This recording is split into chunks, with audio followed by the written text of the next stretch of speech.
Ronnie-Leigh Goeman. I'm from Onondaga Nation, south of Syracuse, New York. I make black ash baskets. May Big Tree from Uncle Zusnet was my teacher. She was the one that refined me. It started when I was about 19 years old. I stopped, I went to college, did 7 years of college, had children, and then my husband is a sculptor, and he used to do this and the sculpting, and I said, I'm an artist too. And I started doing baskets again. Well, we've been making baskets. They started out with utilitarian. We use black ash. Black ash comes from a black ash tree.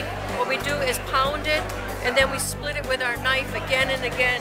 And what we want to do is get the wood fine enough, this fine from a tree, so it's almost paper thin, so then we can start weaving it.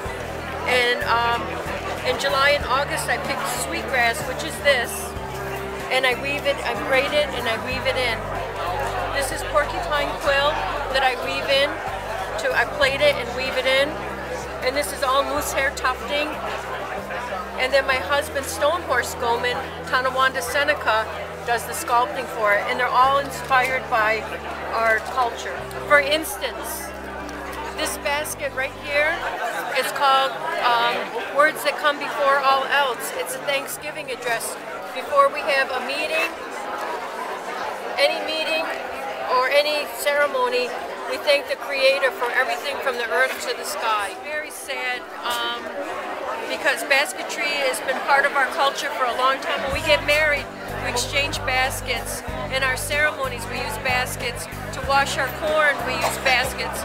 And the sad part is that a beetle, an emerald borer, came in from Asia, and it's in the United States now, and they're pretty much decimating all the black ash trees, actually all the ash trees, and they're giving us about 5 years before we won't be able to make the baskets anymore because there won't be any trees left.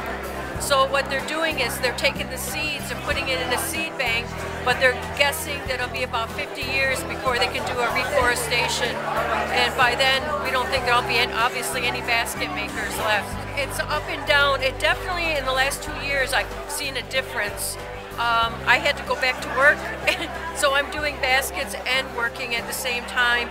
So yeah, I see it, but I'm still continuing to do it. It's something that's dying.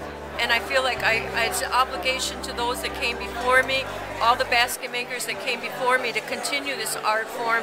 It would be easy for me to say, all right, I'm just going to work, but I have a sense of obligation to just keep passing this art form and taking it right to the end.